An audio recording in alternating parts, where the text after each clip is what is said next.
Good. Ready. Feeling comfortable? Super comfortable. You have a nice scarf on, I very colorful. do. Thank you very much. You're very welcome. festive, because it's freaking cold outside. It is fucking cold outside. Yep.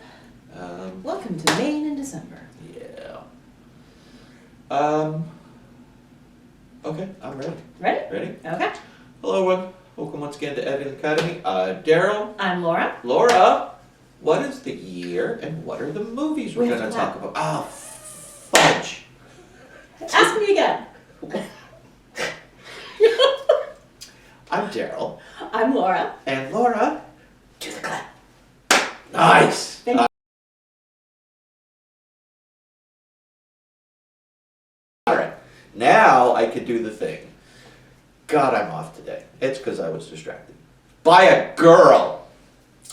Anyway, Laura, what's the year and what are the movies we're doing? So these are the movies that were released in 1986 and were up for Best Picture in the spring of 1987. All right, and the movies are? They are A Room with a View, Platoon, Children of a Lesser God, Hannah and Her Sisters, and The Mission. Yes. Okay, other notables. This is not by any means all of them because this is the where we're starting to get into the studios just pumping movies out. Yeah. So there were a lot of good ones that I didn't list, but here are the ones. The Color of Money, About Last Night, Manhunter, The Name of the Rose, Heartburn, Ferris Bueller's Day Off, Highlander, Aliens, The Fly, Labyrinth, Hoosiers, The Mosquito Coast, Blue Velvet, Pretty in Pink, Stand By Me, A River's Edge, Sid and Nancy, Down by Law, and so many more. So a pretty good year for film. Absolutely. And And then these five. then these five, which before we even get started, I will admit, these were more interesting diving into than, let's say, last year's. The thing I thought was interesting is I could see how they were all Oscar worthy, but very, very different. Yes! Yeah, like oranges, oranges, oranges. all Yeah, that. no, I 100% agree Yeah. with that. Is there one in particular you want to start with?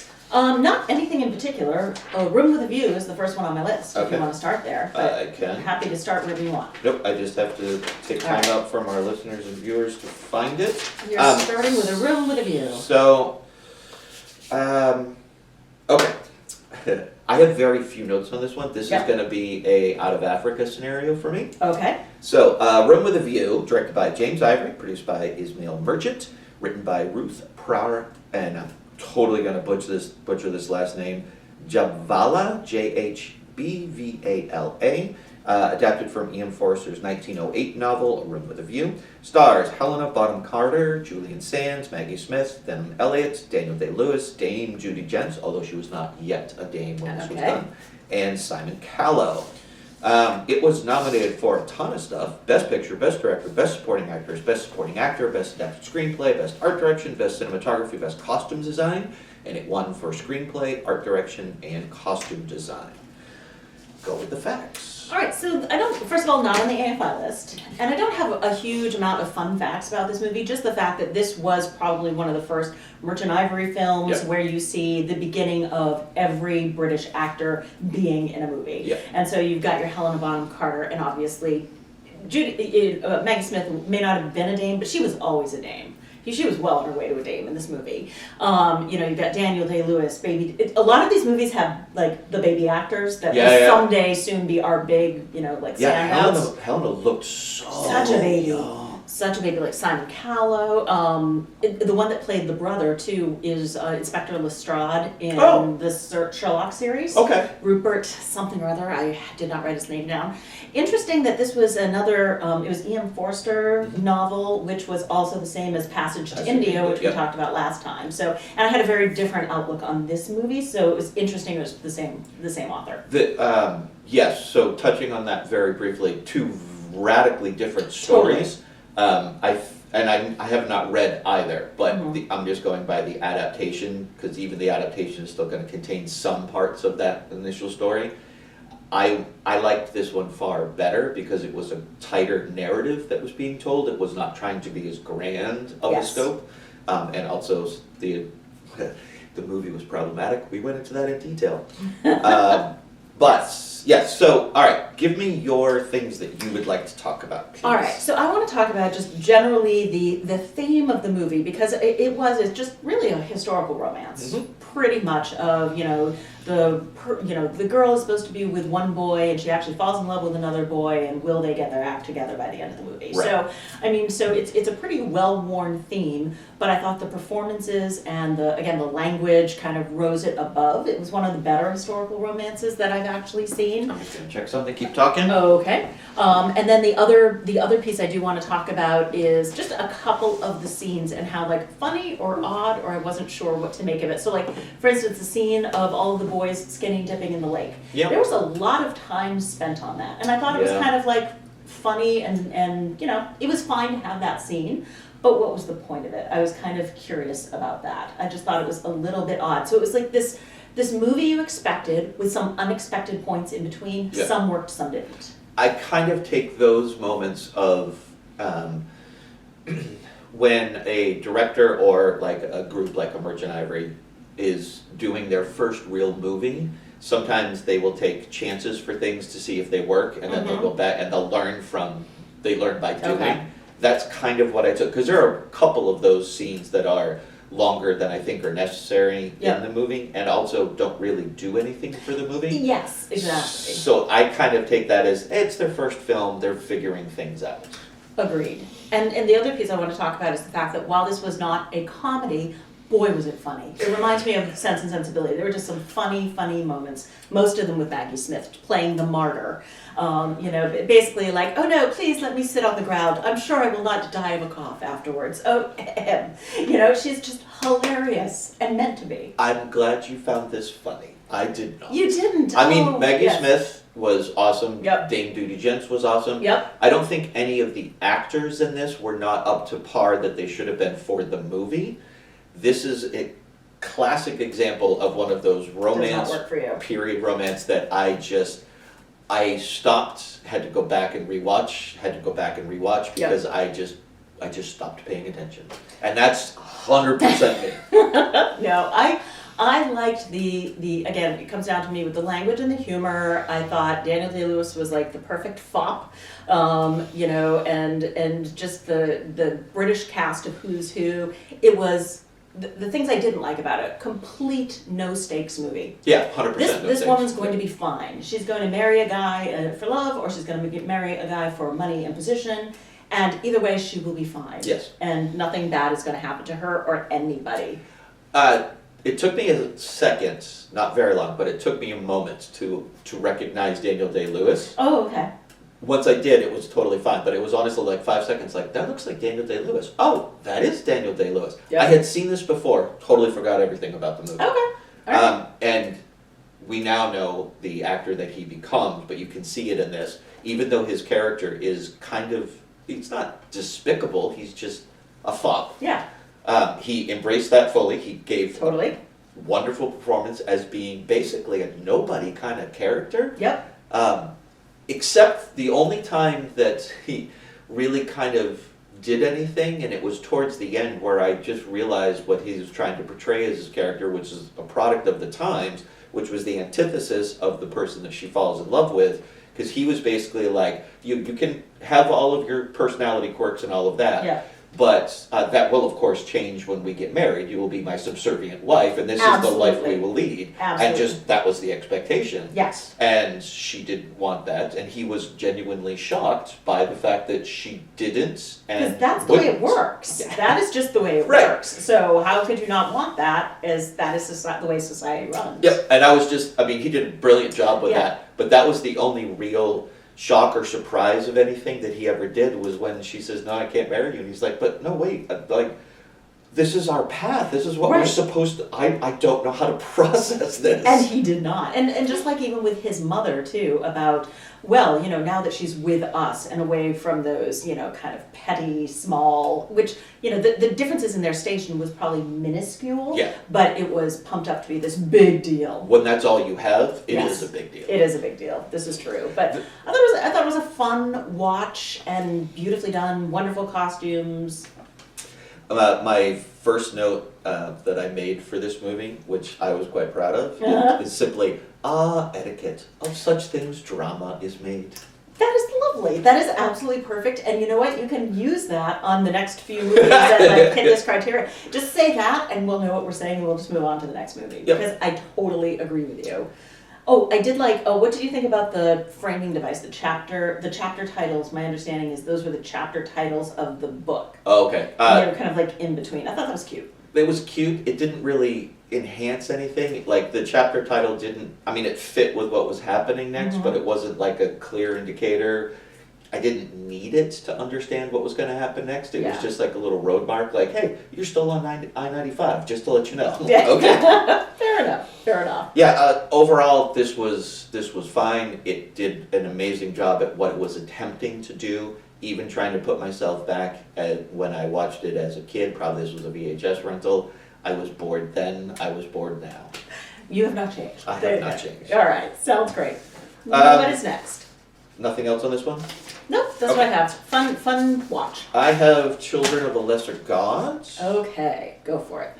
Children of a Lesser God, directed by Rhonda Haynes, from a screenplay written by Hesper Anderson and Mark Medoff, based on Medoff's 1979 play. Film stars William Hurt, Marlee Matlin, and this was her film debut.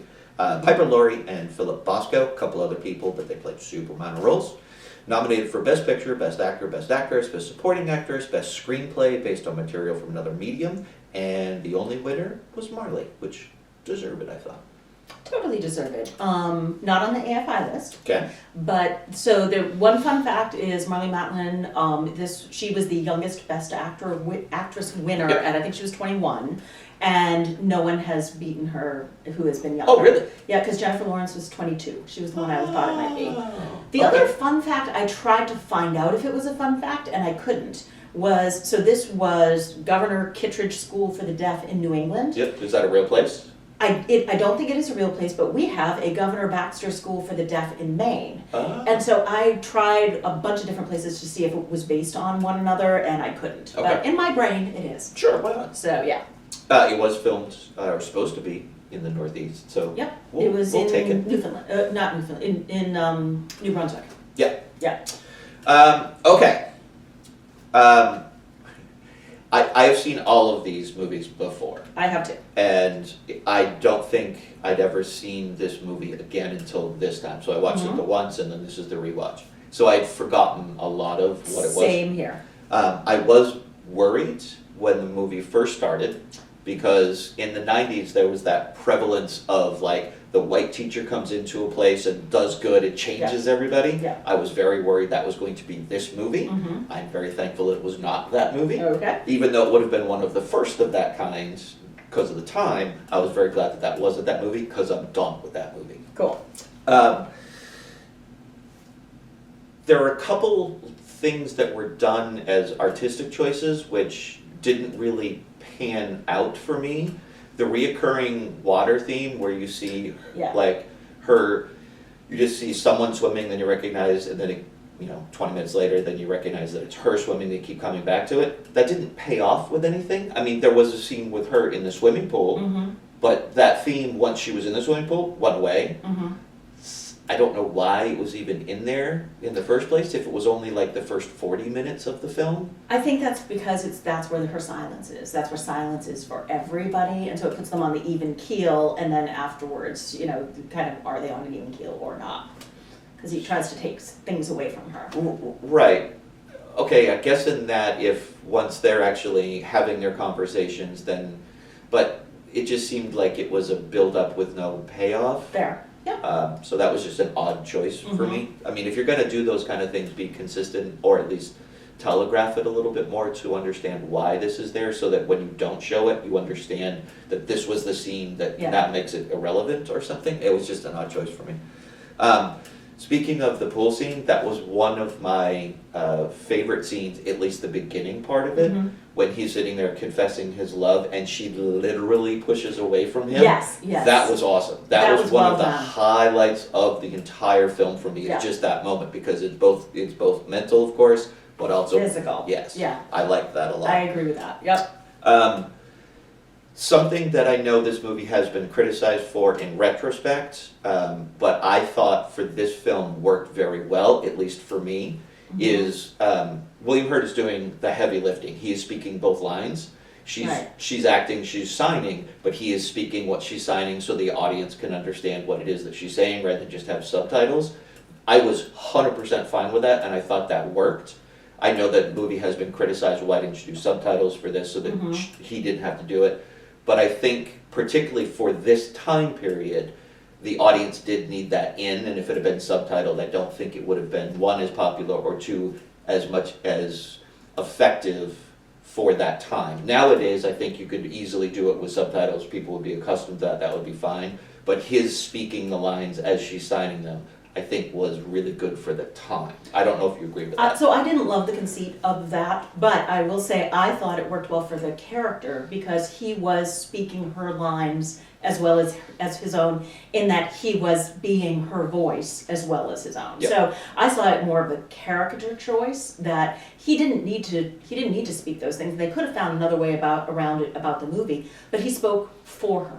And so I thought it was kind of a choice because he was doing so many things for her and instead of her and for her benefit that she may or may not have needed, that I thought it was just another choice of, and here's another way that I am kind of taking your voice. And along those lines, that whole conceit of his job, what his job is to teach the deaf how to vocalize. Oh, totally. And she, of course, questions that 100%. Because she's not his student. Well, but she even questions the nature of his job. Yes. Like, why do deaf people need to learn how to speak? And that is a constant back and forth. Yes. It becomes a point of friction for them for a very big portion of Right. the movie. And I like that they didn't shy away from that they explored it. Whether you agree with how they ended that discussion or not, okay. But that they didn't just kind of, it wasn't a background thing that they occasionally touched on. It was the forefront. It was and I a like big that. part of their relationship and how they communicated with each other. And I like that. Totally, yeah. Nope, I agree.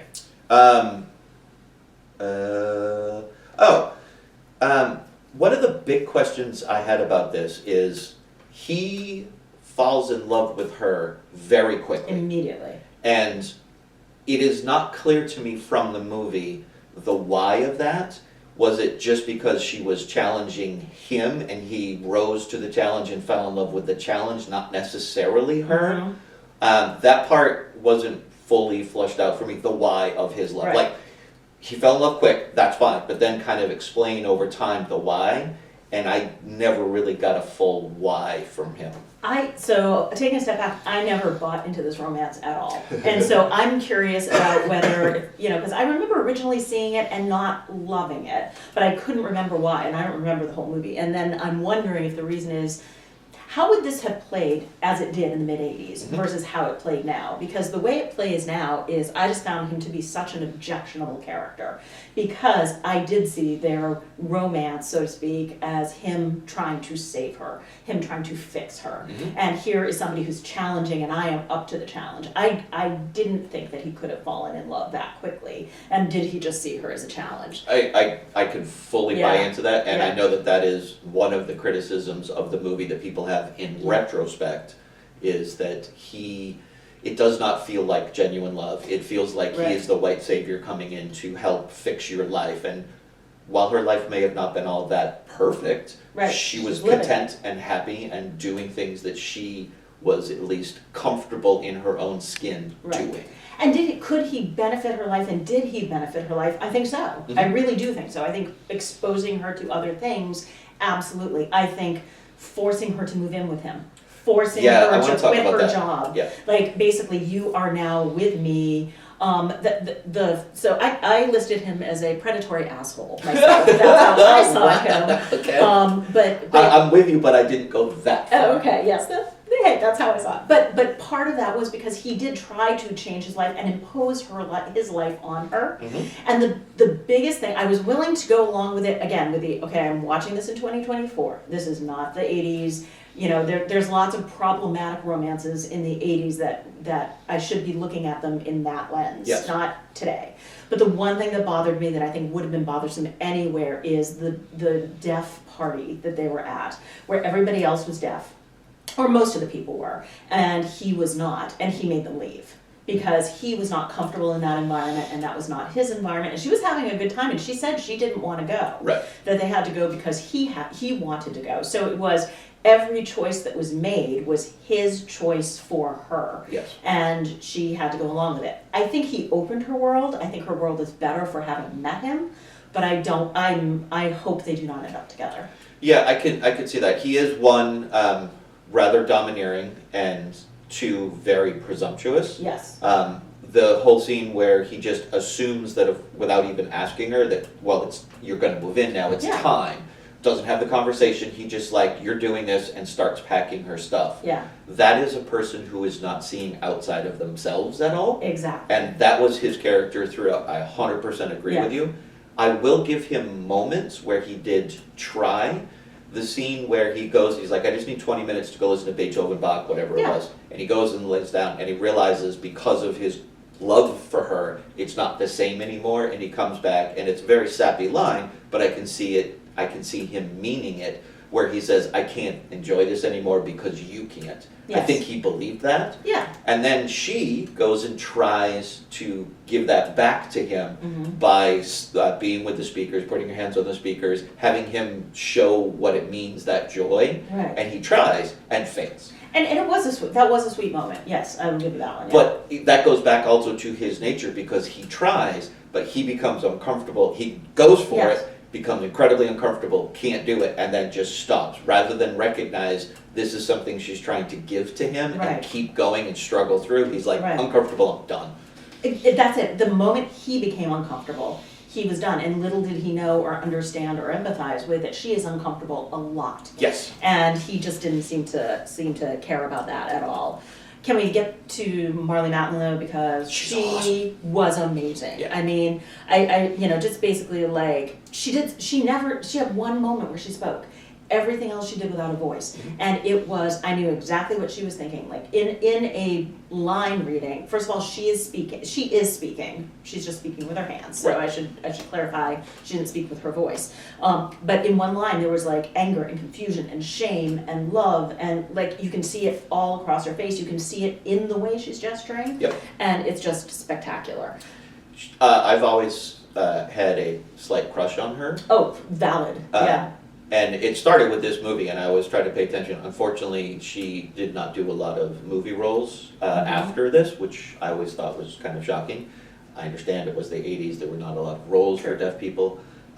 She's in one of my favorite movies of all time, Coda, and I love her. And as we mentioned during that podcast, she's one of my favorite characters on The West Wing. Love her. Yeah. So always had a crush on her. Yeah. And I was glad to revisit the start of all of that for her. Yeah. Because she is as good then as she is now. Like the performance in Coda, the performance here are on par with each other. Nothing had changed or elevated.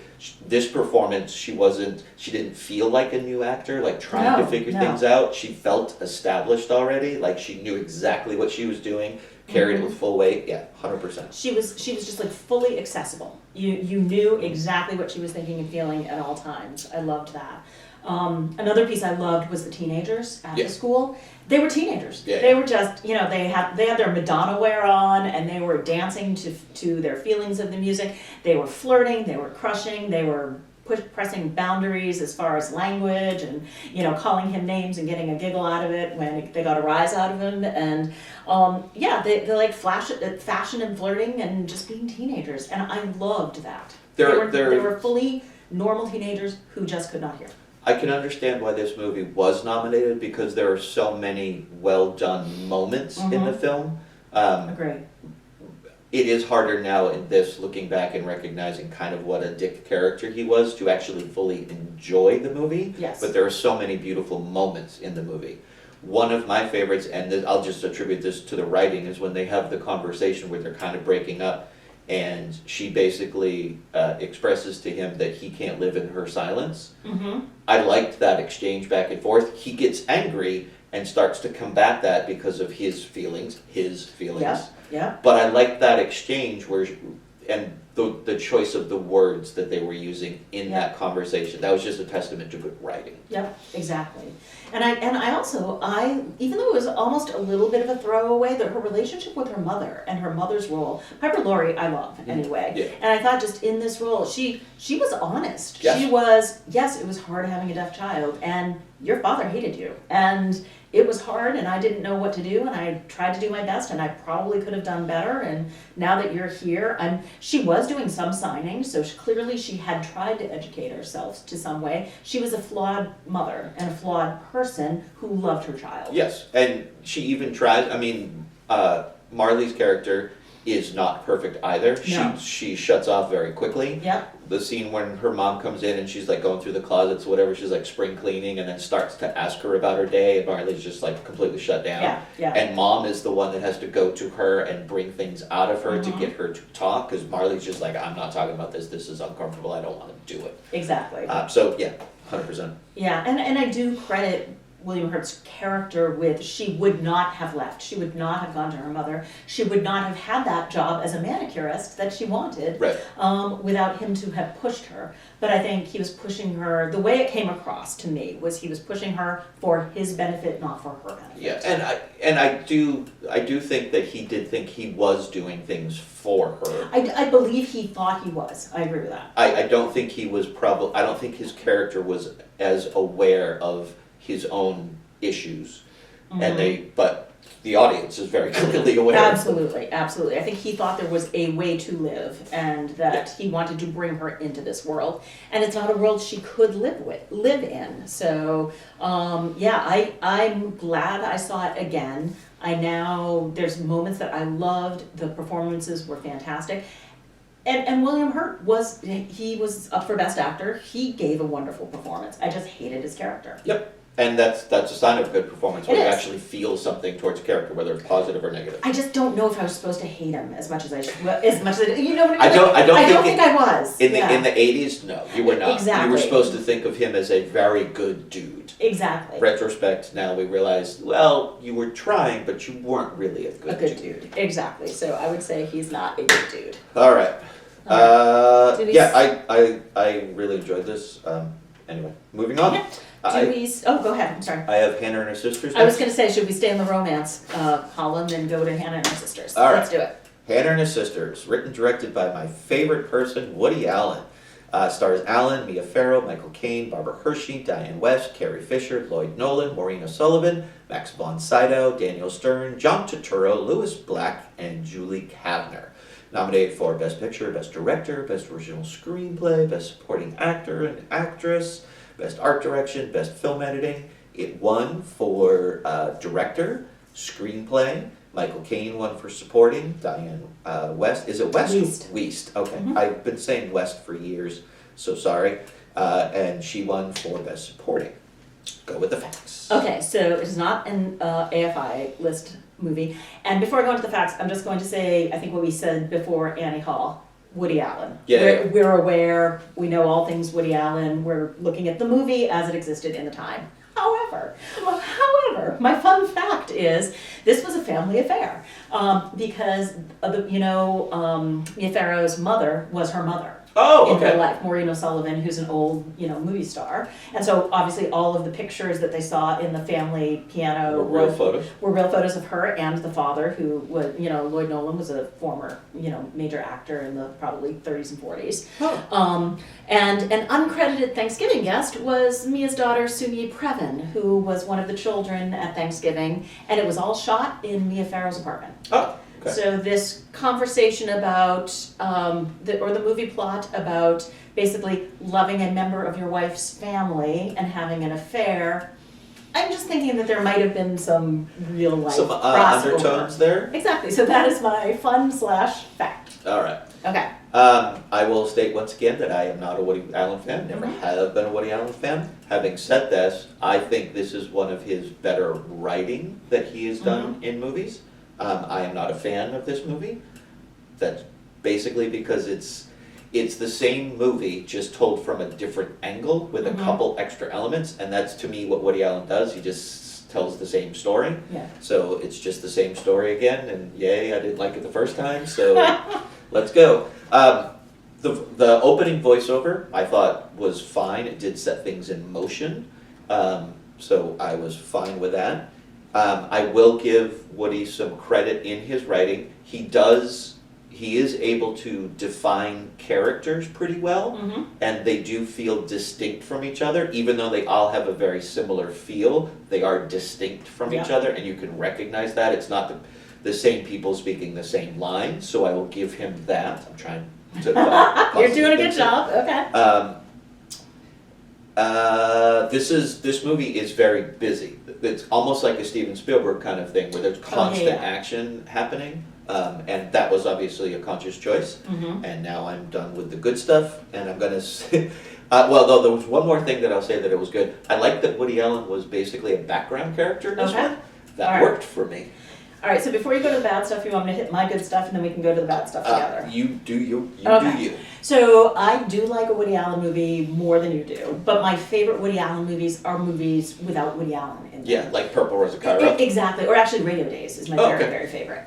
So that said, and I think he's in it minorly, he may not be in it, but regardless. Yes, I love that he was a sideline character, so I thought that was great. This is one of my favorite Woody Allen movies. I think it's a fairly realistic set of characters when you're talking about upper echelon of New York society, and that's who they are. And basically, Diane Wiest, I thought was a little bit of a caricature, but she was supposed to be, so that was fine. I loved the world building of this. The major events happen on 3 different Thanksgivings. Yeah. So you're setting up the problem, you're in the midst of the problem, and then you've resolved the problem. So I kind of liked, framing was good. I really liked the framing of that, and I also thought that the Thanksgiving setting. I think he has to be a decent director to be able to direct that chaos. Yeah. There is so much happening, and it is a real apartment, so you don't have breakaway walls or sets, or you're trying to do all that. So I liked that. I love and this is more a Woody Allen movie in general, the jazz standards, and they keep coming back to the same music and kind of setting this old world style. I thought that was fun.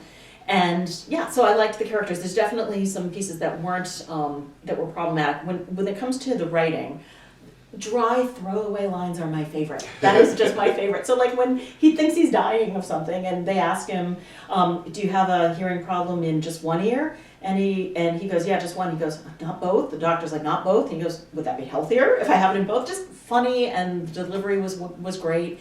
And I also loved, even though it was a complete sideline and probably unnecessary, the Carrie Fisher, Sam Waterston, Diane Wiest, just that love triangle. I thought it was hilarious. He's dating both of them, they're friends, they're competitors, they're working together, they're competing for parts and for men while they have a catering business. I wanted more time spent on those 3.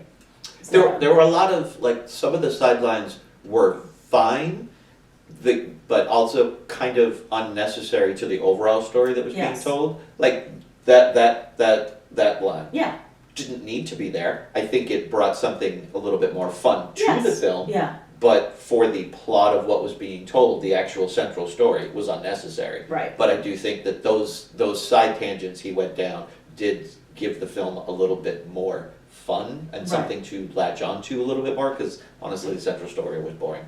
Yeah, I have a question about the kids that were there. So Diane Wiest had, 2 children, had twins by Woody Allen's best friend. So the surrogate. And then they said something about her having 4 children. And there were 2 other children that were twins about the same age who were clearly Asian. Do we just assume that she adopted them? Do we that's know? what I did. Oh, okay. So, because I was curious about that too. Yeah, they just show up with no explanation. Yeah, okay. There wasn't, I'm like, did I blink? Did I miss something? All right. And again, a little close to home, let's just say. A little close to the story at hand. But, so what bothered you about this movie? First off, the relationship, Michael Caine falling so head over heels in love with the sister, I didn't buy it. I mean, from his standpoint, sure, and he played it fine, but I just didn't buy it, and I definitely did not buy her falling for him. Agreed. Look, why? He had nothing going for him. Nothing. And I don't know, I mean, I know it was just the plot point and it had to happen, but I didn't buy it. I didn't believe it. They had, I think, a little bit of chemistry. They did not have the chemistry they should have for that to be pulled off correctly. And that's not a fault of either of them. Sometimes there's just no chemistry. Well, and also, like, okay, they seem to be more worried about the fact they were married, not the fact that this is your sister's husband. Yeah. Like, it's okay, so you're having an affair, that's not great. You're having an affair with your sister's husband, that's like times 10 not great. Like, and so therefore they had to demonstrate there was like some great love and passion that they just could not overcome, and they didn't. And I think Michael Caine, as an actor, was trying to show that. Yes. I love Michael Caine. Me too. Mm-hmm. I've loved him since Alfie. That's a great movie. Yeah. Yes. But I don't know if it was direction or if it was Michael just not being able to perform to that level for this specific movie, because we've seen what he could do in other things and he's phenomenal. But I didn't buy it. Like, you're correct. In that kind of love affair, there needs to be a thing for that to happen. Not just like, hey, we met outside a bookshop, want to go get coffee, and now we're fucking. Like, exactly. That doesn't work. Yeah. Nope. But yes, like, I want you to read this one poem, which basically shows I'm in love with you, and so therefore we're going to sleep together. Okay, yeah. that works. And that was it. Yeah. That was the thing that made her go, oh, because he's done this poem, he means for me, that I'm supposed to be the thing in this poem, and that's the thing that makes me go, yes, I'll swoon and sleep with you. And didn't buy it. Nope, exactly. I said the same thing. They had absolutely no chemistry. And the other thing that I thought was wildly unnecessary was Woody Allen's search for religious meaning in the world. Again. Like, that's another movie altogether. Yeah. I don't know even what that was doing in here. I understood he needed to be a background character to end up with Diane Wiest at the end, but he could still be the father of the kids and show up for birthdays. Yeah. And that's one of the examples that I mean of, like, the side indulgences. They were fun to watch. Yes. But unnecessary to the film. And I thought that one wasn't even fun to watch. I thought that search for religion was just silly. Yeah, that's just Woody Allen being Woody Allen, and I haven't really. He needed to be in his own movie. Yeah. Yeah. Yeah. So once again, did not like it. I hope that there's no more Woody Allen in the future, but I guarantee there's going to be. Oh, do you know how many of his movies? Yeah. We have at least 3 or 4 left. Fun. But yes, it was. I liked it. I thought it was enjoyable. I thought it had problems to it, and also it mirrored his life a little too much to make it enjoyable. In retrospect, yes. In retrospect, yes. At the time, perfectly fine. Okay, I'm done. Okay, me too. Good. Moving on. The Mission. Yes. The Mission, directed by Roland Joffe, written by Robert Bolt. The film stars Robert De Niro, Jeremy Irons, Ray McAnally, Aidan Quinn, Sherry Lungi, sorry if I mispronounced, and Liam Neeson. It was nominated for Best Picture, Best Director, Best Art Direction, Best Cinematography, Best Costume Design, Best Film Editing, Best Original Score, and it won for Best Cinematography. It was a gorgeous movie. I can see that. Facts. All right, so not on the AFI list, and so that the creators that you just talked about were the same group that made The Killing Fields a year or 2 ago. Okay. So it's very interesting because when you look at it, it's such a different movie, but you can also see the same type of style. So that didn't surprise me. And then the other piece is they wanted to cast the Guiani, I think, or Guarani tribe to play themselves. But that tribe had been so badly treated over the years that they wanted no part of any kind of white production whatsoever. So they found a different indigenous tribe in Colombia who was interested and had some technology and knew what was going to be happening, and they played the tribe. That was it, because this was based on a true story. Right. Yeah. So hit it. Okay. This is one I have very little to say about. So hit it. I have things to say. Okay. I both love and dislike this movie. Okay. This movie is a movie that I think struggles at times to really understand what it is and what it's trying to say. Mm-hmm. So it seems there are some amazing scenes and there are some just downright crappy scenes. Mm-hmm. Battle scenes, not a good forte in this movie. They looked fake. They felt fake. There was no tension there for any of that that was supposed to be a very big moment. It just fell flat. Let's have hundreds of canoes just hide and then come up behind you, but you never hear them coming. Yeah, and honestly, it became farcical for me. You can see in those battle scenes in the canoes, you can see people fake die. Yeah. Or you can see the dummy that's supposed to be little baby Liam Neeson going down the falls. You can see it literally folds like a dummy. So those those things like that did not work for me. I thought some of the Mm-hmm. more powerful scenes weren't even with like Robert De Niro and Jeremy Irons as they were kind of doing some of their debates or interacting with the tribe. I thought some of the more powerful scenes was when they had the church and the representatives from the two different countries actually talking with each other. Those were the more powerful scenes to me. So those worked well. The scenes while they're at the mission, they were fine. The best performance of Robert De Niro in this is when he's just a horrible person. At the very, very beginning. Correct. And then when he converts, the acting changes as well. And I get he's supposed to be a different person. Yep. But the self-suffering penance, he does not do well. No, he doesn't. So that was a problem, because that opening is fantastic. Like Aidan Quinn, when you see him in the titles, I was like, oh, was this his first movie? I wondered what was going on. You expect he's going to probably be in there for a little while? Nope, he's killed There is pretty not quick. very much Aidan Quinn in this movie, and I was very disappointed. I am a huge Aidan Quinn fan. Yeah. Yes, that made me very sad. Yeah, I agree with everything that you're saying. I think that I did like Robert De Niro at the end, where he was struggling with, I have now converted to being a priest, but I really think that the only way I can save my people and I can save this community is through violence. Yes. And so him struggling with that, and then him turning himself over to violence, and you can see that he does struggle with it. So I liked that part of it, and I liked the beginning of it when he was just an asshole. Yep. In the middle, when he was, again, just very sad and gripped with grief, yeah, that didn't work for me at all. Did not At work all. for me at all. But I actually did like his performance at the end, because you could tell you had these two men, you had him and Jeremy Irons, who both wanted to save their community and save their church, and one thought the only way to do this is nonviolence, and the other thought the only way to do this is by violence. Yeah. And I liked that they respected each other's opinion on that they did see the other's point, even if they very much disagreed with it. Yeah. I will give full-on props to Jeremy Irons, because he is some of the shining moments in this movie for me. Mhm. The movie doesn't center on him, but he is kind of the flagpole or whatever that the movie operates through. Yes. And if his performance was anything else but what it was, then this would just be a horrible movie. Totally agree.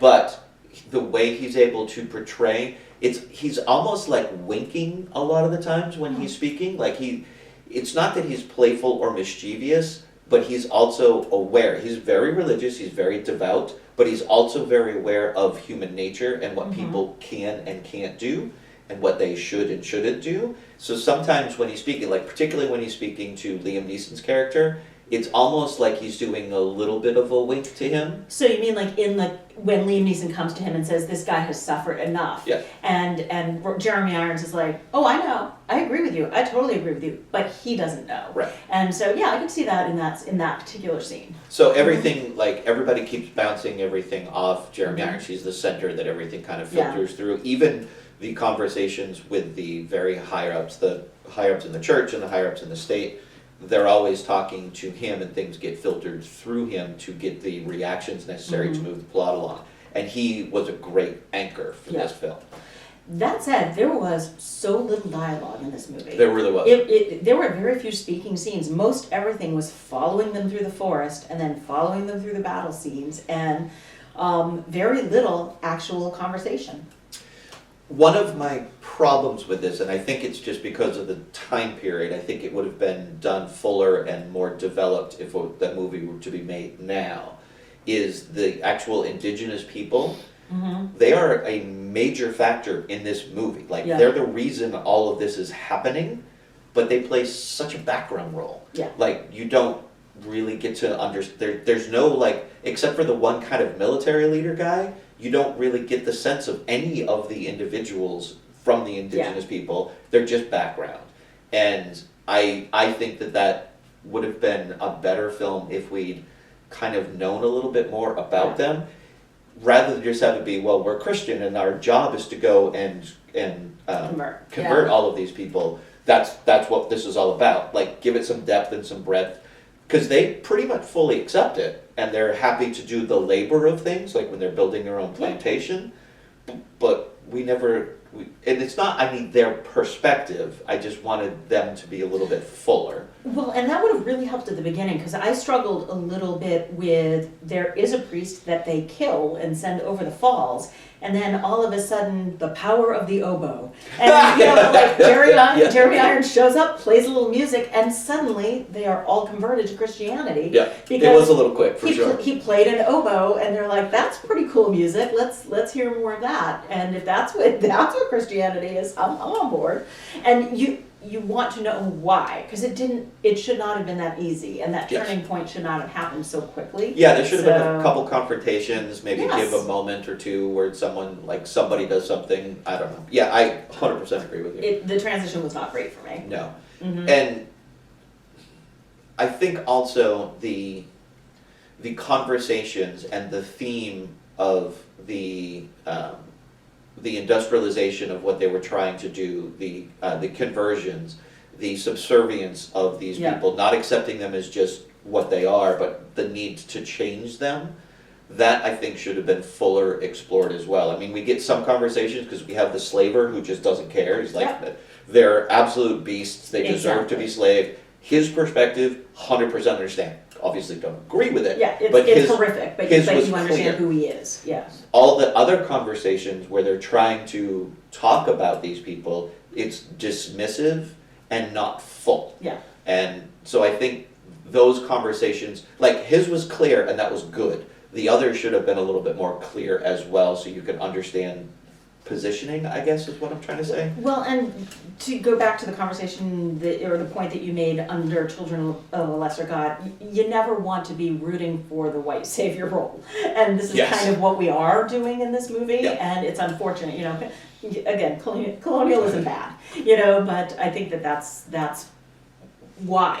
We don't get the why, we don't get the how. And it's 1986, they don't want us to. They don't think that we need to. And the last thing I'll say, and then I'm done with this unless you have other things to say, of course, the ending itself, so you have the battle scene, which was just horribly done, and the ending is a little bit heavy-handed to me, with Jeremy Irons being the pacifist, walking everybody out as they're just being mowed down. And bullets sing by him and miss him until they don't. Right. Yeah. I mean, there were buildings, they could have gone the other way, but no, they went out into the open. Well, I think that was... I know that was the his point, but really? Why are you leading your people to slaughter? You know they're going to die. They're killing them. But God will save them in the end. And so that's where. What was super heavy-handed is once he dies, or I don't remember if it was him or somebody else that was holding the big gold cross that falls to the ground, and then one of the Ghana people comes, picks it up, and keeps marking forward. I mean, I get why you did it, but it was a little on the nose. It's very much, I think that happens in Glory, where the flag drops and they but that pick makes the flag sense in that and they movie. keep running, and it does. But I think that's what they were going for. Yeah. When was Glory? That might have been 85, 86. Oh, okay, all right. Maybe I don't remember. I probably mentioned it at one point already. Yeah, could be. So anyway, that's why I think this is a movie that I both love, because the moments where it works, it really works. But unfortunately, the majority of the moments don't work. And this is one of those movies where I appreciated it and I didn't enjoy it. Yeah. And I don't see myself revisiting it again. Well, just one other quick point about Robert De Niro that I didn't pick up on, and again, this is all internet research, so take it with a grain of salt. Apparently, the woman that Aidan Quinn slept with was Robert De Niro's fiance. Oh. I just got it that they both fell in love with the same woman and he killed his brother for sleeping with her. But apparently that's why he wasn't going to jail, because it was legal. He entered into a duel with his brother because his brother slept with his fiance. So, and I'm thinking back in the 1700s. That's probably true. I don't know that De Niro would have felt bad about that. I think that probably Aidan Quinn would have been the bad guy in that scenario. Yeah, I agree. So yeah, I just felt like a lot of those moments, and a lot of them you've described too, more information would have been helpful. Yeah, I agree. So. Last thing I was saying is a younger Robert De Niro can rock a beard. Guy looked good in a beard. Lovely, yeah. He's a good-looking guy all around. All right. Oh, please. They gave me a movie with a young Robert De Niro, a baby Liam Neeson, and a baby Aidan Quinn. I was a very happy person. Lovely scenery all the way around in that movie. All right. The last film, Platoon. Written and directed by Oliver Stone. starring Tom Berenger, William Dafoe, Charlie Sheen, Keith David, Kevin Dillon, John C. McGinley, Forrest Whitaker, and Johnny Depp, although he's not in it a lot, but they put his name in there. Nominated for Best Picture, Best Director, Best Supporting Actor for both Berenger and Dafoe, Best Original Screenplay, Best Cinematography, Best Film Editing, and Best Sound. It won for Sound, Film Editing, and for Director for Oliver Stone. All right, this is on the AFI list. Does not surprise me. That one doesn't. It was originally number 83, and it did move down a few spots to number 86. Okay. But same general location. All right, so this fun fact just cracked me up, and it may just be me that found this amusing. But apparently, you know, the role of Bunny, which was Kevin Dillon that got that role, John Cryer was up for it. Oh, really? So not only would that have been weird, but Pretty in Pink was this year. So in the same year, John Cryer would have played Ducky and Bunny. And that just amused me to no end. So thank you. You're welcome. I'll give you that. That's fantastic. Okay. To find an amusing fun fact about this movie was a challenge. No, that's a good one. So go for it. Okay, so I'm going to frame this, my rewatch of this, in a very particular way. Okay. Some directors, what they do on screen is basically a metaphor for something else. Mm-hmm. David Lynch is notorious for doing this. Sure. What you're actually seeing is not what he's actually trying to tell you, it's just a metaphor for something else. After I watched Platoon the first time, I thought it was fine, it was a good war film. Mm-hmm. And then a couple of years after, I had done research on it, I can't remember why, and then discovered that he intentionally was doing this film as a metaphor for war. And the metaphor basically is you have the two camps that exist early on. You have Tom Berenger's character, William Dafoe's character. Tom Berenger's character is basically the win at any cost, there are no rules in war, do whatever is necessary to win. And William Dafoe's character is more, yes, we understand that in war you have to do horrible things, but there's a way to do it and still have your humanity.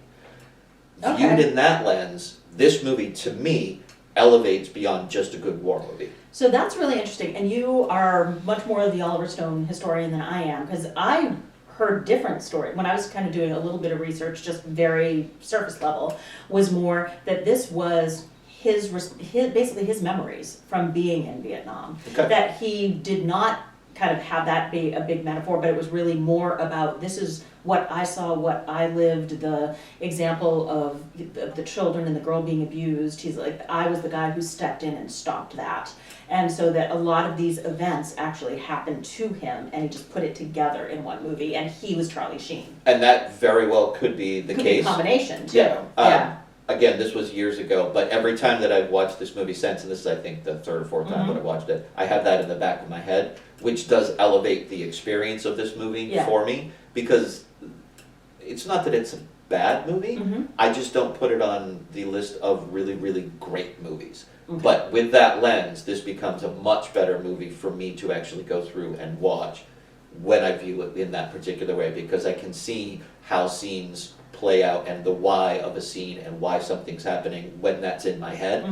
I'm not saying it's 100% correct. It may have been just somebody, like some film critic who But that came up with helps this. your experience, how it helps you experience the movie. Correct. Yeah. So in that light, I give this movie every time I watch it higher marks than I would if I wasn't viewing it in that fashion, because it's really not that great of a movie. It is beautifully filmed. I think the people who are playing their characters do a good job. Tom Berenger was excellent. I think William Dafoe is excellent. Charlie Sheen is just kind of there. I agree. I like this movie a lot. I don't think it's one of the best movies in the world. I like this movie a lot, though, and I do understand why it's on the AFI list. The performances were very hit or miss to me. That some of them were great, and some of them I thought were not so great. But can we talk about the Charlie Sheen one for a minute? Sure. Because it seemed to me, and I know Apocalypse Now is one of your favorite movies, it just seemed to me that Oliver Stone was so mirroring the Martin Sheen and the voiceover, and there just seemed to be so many liberties he was taking, because baby Charlie Sheen looks like baby Martin Sheen. So it was a little too much for me, having the very first few minutes center on Charlie Sheen, center on a voiceover. And I know that they were very different first scenes than you would see them as, but I didn't like what seemed to be, and it's certainly not copying, but what seemed to be mirroring. I think there was, I'm going to use a different term, and I'm going to Okay. say borrowing. Borrowing, that's a good word. I think he definitely borrowed and some of the things from Apocalypse Now because it was such a well-respected film and it was such a popular film. Mhm. I can absolutely see that, and I think that some of those moments in this film are apparent that he was doing that. I agree. I do think they are two very different films, Mhm. but I can understand that there were certain scenes where he was borrowing things, being like, I know this will work, so I'm going to do something similar to what was in this over here. Yeah. So I agree. Yeah. I think one other thing is, I think the Johnny Depp of it all, I thought his character was actually really important because he was the one that spoke Vietnamese and he was one of the voices of humanity during that highly charged scene, and therefore when he got injured and got shipped out, there were fewer voices for William Dafoe. So I thought he actually had a pretty important role. He did. I'm just saying, like, his screen time was very, very small in this movie. This is true. So was Aiden Quinn from the prior movies. So they're apparently, who has the better agent apparently is how people are going to be cast. I really did enjoy the tension. This was not an enjoyable movie. No. I thought that the tension of it was really well done because it did go from like very quiet moments to very, very loud, very scary, very tense moments, and I thought they did that I thought he did that beautifully. He did. The first like 20, maybe even 30 minutes of the movie, it's a very slow build. You're understanding Meeting everybody. Yeah, you're understanding company dynamics, that there are issues that are actually within this company. There are racial issues that are always completely overt about it, that they do exist. You're learning how people are interacting with each other. You're learning that there is kind of a split with these in the camp, like people are gravitating towards William Dafoe's character or Tom Berenger's character. Bunny is not a good person. He's probably the most overt out of everything. Yep. He enjoys the killing. He doesn't really, and I think he may He has even no say, moral compass at all. no, and I think even at one point he says he doesn't care why he's there. Yep. So yes, that first you get the build, and then the rest of the movie just plays off everything that you've learned throughout until you get to essentially the end. William Dafoe's death scene, beautifully shot. Beautifully shot. The aerials where you get it, and the way that they're able to go from the above shot so you can see William Dafoe running with everybody following, and then the way they're able to pan it around to the front of him when he's standing there basically dying, but he's got the flares in his hand. Yep. Gorgeous shot, and the way that they were able to put that all together, masterfully done. Exactly. So the first time I watched Platoon, I was in college, and about 5 minutes before that scene, someone came into the dorm room that we were all watching it in and said, "Oh, has he murdered William Dafoe yet?" So that's my experience, and I was so Spoiler. pissed off that I don't think I actually enjoyed the rest of the film. But then I've seen it many times since. But yes, that scene was gorgeous, and I didn't include this in the fun facts because I think most people know this, but that he had the squibs of blood on him that were supposed to start squirting out and they malfunctioned. Oh, Okay. So I didn't know this, no. Yeah, they malfunctioned, and so therefore it was supposed to be a gory, violent, bloody death. And it just malfunctioned, but his performance was so good that Oliver Stone used that cut instead of subsequent ones. I think it had been a bloody, violent death that would have detracted from that scene. That's what they found. Yeah. Yep, exactly. So I thought it was beautifully done. The last thing that I really have to say about this is the writing of this is above average for a war movie. I think war movies are like mafia movies in that because it's a war movie, you have inherent drama already built in. Agreed. So you have more to play with where you don't have to do as much to create that tension and drama. I'm not saying better or worse, I'm just saying there's so much already that you can work with. The Barnes monologue where he basically says, "I am reality," when he's there and he coming in, you know about death, you don't know nothing about death, in that whole scene. Yep. That was supercharged, highly effective. Yep. And that's one of the areas where you can really see into his character, and one of the whys that I view it in the way that I do is because he puts all of that out there, like, this is what you need to do, this is why I exist. And have survived Yes. all of these other battles. He starts it out saying, this is not a perfect world, but we are here, and this is what has to happen and has to be. which a lot of people in war do, and we've seen tons of interviews from people coming back. A lot of people do take that as a view while they're there. Yep. It's shrugging it off later when you come home that's different. Well, But my point is that I just really love the writing and the execution of that scene. It was highly, highly, highly charged and very effective. yeah, and I completely agree with you. And I think going back to, especially him as a character, his morality was fluid. Mm-hmm. You know, and I think that's, again, setting up as to those two different camps, is his morality and the other, you know, the other folks who abused the Vietnamese, their morality was fluid. It was where all things are fine in war. Like anything that I wouldn't do out on the streets of, Yep. you know, Portland, Maine, I can do here because that doesn't count. Everybody has a free pass. And then you have folks who are, morality is a thing. I mean, you have to work within the moral code, and that does not change just because you're at war. Right. And I thought the other thing that was interesting is in a lot of these movies, especially in this time frame, you could tell who the bad guys are because the bad guys smoked, or the bad guys did this, or the bad guys were adulterers. In this movie, and it's not to a person, I didn't do a check to a person, but it's almost the opposite.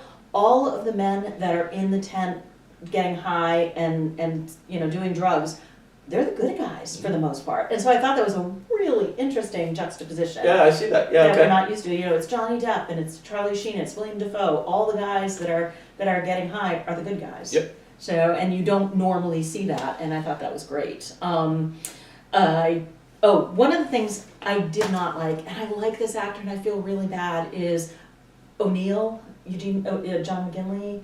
The one that survived by pulling a body over himself and he inherited kind of the battalion. I just thought his performance was not good. And I he wasn't really the like weak him. link. Yeah, he was so over the top and frenetic and this and that. Like, I wasn't sure what he was going for, and it really kind of killed the moment for me. Everybody else I thought was really pretty great. And Forrest Whitaker I'll see anytime. He's just amazing. But yeah, I did not like that. The word I have for this movie is shattering. It's just a shattering movie. And so it leaves you with all the feels. Yep. I 100% agree. Okay. I don't have anything else. Neither do I. Okay. So, big reveal. Laura, what was the film that won this year? Platoon won Best Picture. And I'm going to go way out on a limb and say you agree with that choice. I agree with that choice. And I'm Okay. going to go out on a limb and I'm going to say you agree with that choice. I do. Based on these films, this I think was absolutely the best film of the year. I totally agree. We haven't agreed with the Academy for a while. We haven't agreed with each other in a couple of movies either. I should probably go do the stats again. Okay, go do the stats, see how we're doing, but yes. All right, let us know if you agree, disagree, do all the liking and the subscribing, and yeah, Thank until you. next time. Bye.